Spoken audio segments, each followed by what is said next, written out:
আমরা এই মুহূর্তে রয়েছি মাইনরিটি কমিশনের চেয়ারম্যান এবং কুবের কলম পত্রিকার সম্পাদক আহমদ হাসান ইমরানের সাহেবের সঙ্গে।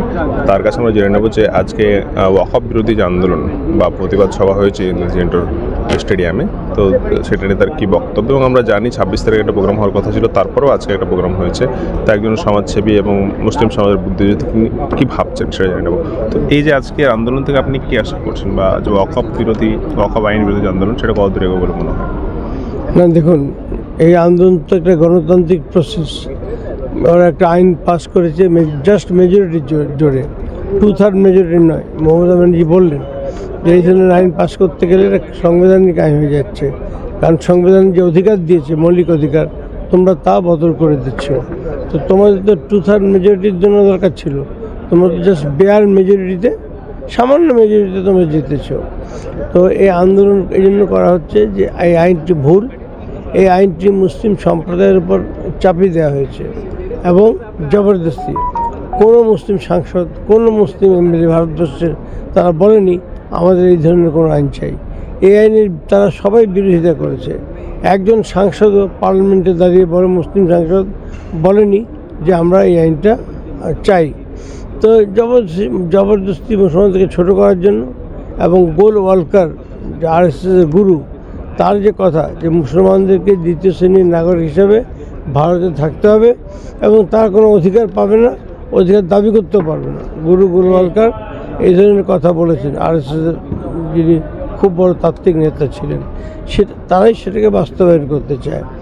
আর আমরা যদি আন্দোলন করি, আমরা দেখতে পেয়েছি কৃষকরা আন্দোলন করে তাদের উপর যে আইন চাপিয়ে দেওয়া হয়েছিল তা প্রত্যাহার করতে মোদী সরকারকে বাধ্য করেছে। তা আমরা চাইব যে একইভাবে আমরা আন্দোলন করে এবং হিন্দু মুসলিম সবাই মিলে আমরা কি করব, আমরা এই আইনটাকে প্রত্যাহার করানোর জন্য পুরোপুরি চেষ্টা করব। আজকে মমতা ব্যানার্জি বলেছেন যদি মোদী সরকারের পতন ঘটে, এবং 26-এ পতন ঘটতে পারে, যে ইলেকশন হবে 26-এ ইলেকশন, 29-এ পতন ঘটতে পারে, 26 তো আমাদের এখানে নির্বাচন, পতন ঘটতে পারে, তাহলে আমরা এই আইন চেঞ্জ করে দেবো, পার্লামেন্ট থেকে চেঞ্জ করব। আর আমরা সুপ্রিম কোর্টে গেছি, তো সুপ্রিম কোর্টে আন্দোলনের রূপরেখা কী হবে? আমরা জানি যে পশ্চিমবঙ্গ আন্দোলনে একটু সমস্যা হচ্ছে, ঝামেলা হয়েছে বিভিন্ন জায়গাতে, ঝামেলা হয়নি, মুর্শিদাবাদে হয়েছে। এবং কিন্তু মুর্শিদাবাদে কারা করেছে, কারা এই ছোট্ট একটা ফুলকিকে আগ বাড়িয়ে বিরাটের পরিণত করলো, সেটা নিয়ে কিন্তু অনেক প্রশ্ন উঠেছে। আজকে মমতা বন্দ্যোপাধ্যায় বলেছেন যে বিএসএফের পোশাক পরে কিছু লোক এসেছিল, এবং বিএসএফ পোশাক হলে তো তার পুরো পোশাক পরে আসা উচিত। দেখা তাদের পায়ে বুট ছিল না, জুতো ছিল না, হাওয়াই চপ্পল পরে তারা মাঠে নেমেছে। এরা কারা? এবং অমিত শাহজিরা বলছেন যে বাংলাদেশ থেকে লোক এসে দাঙ্গা করেছে। যদি এসে থাকে, আমি মমতা বন্দ্যোপাধ্যায় সাপোর্ট করব। বিএসএফ কেন তাদের ধরলো না? কেন কজন লোককে ধরেছে বাংলাদেশি যারা গন্ডগোল করতে এসেছিল? এইসব কথা হচ্ছে এই জন্য যে তারা এখানে হিন্দু মুসলিম দাঙ্গা করতে চায়। আমি খুব খুশি যে আজকে আমাদের পেপারে সঞ্জয় দাস বলে এক ভদ্রলোকের নাম আছে।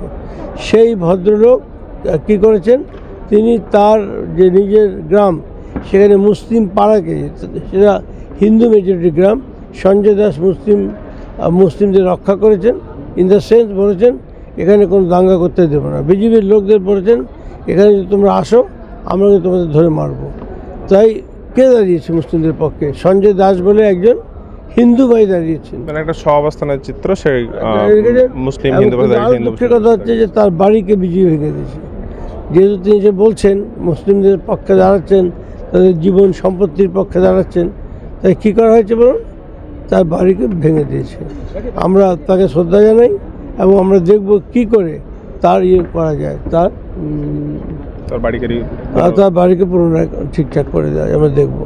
মুসলিমরা তার পাশে আছে, তিনি আক্রান্ত মুসলিমদের পাশে আছেন এবং মুসলিমরাও তার পাশে আছে। আপনি মাইনরিটি কমিশনের চেয়ারম্যান, সে থেকে কিছু ব্যবস্থা নেওয়া হচ্ছে এসব বিষয়ে? না, আমরা তো আমাদের যে মুসলিম, তারপর ধরুন খ্রিস্টান, বৌদ্ধ, শিখ এরা আছেন, তাদেরকে আমরা এই বার্তায় দিচ্ছি যে ভাই আসুন সবাই মিলে পরিস্থিতি ঠিক করার চেষ্টা করি। আজকে খ্রিস্টানদের উপর অনেক আক্রমণ হচ্ছে, সম্প্রতি মধ্যপ্রদেশে খ্রিস্টান পাদ্রীদের পেটানো হয়েছে। তো এগুলো হচ্ছে, চার্চ ভেঙে দেওয়া হচ্ছে। মণিপুরে কী হয়েছে আপনারা জানেন, প্রায় 400-র উপর চার্জ ভেঙে দেওয়া হয়েছে। তো আমরা সবাই মিলে আমরা এর বিরুদ্ধে প্রতিবাদ করব এবং করছি। মাইনরিটি কমিশন এতে সবাইকে নিয়ে কাজ করছে। আপনাকে অনেক ধন্যবাদ।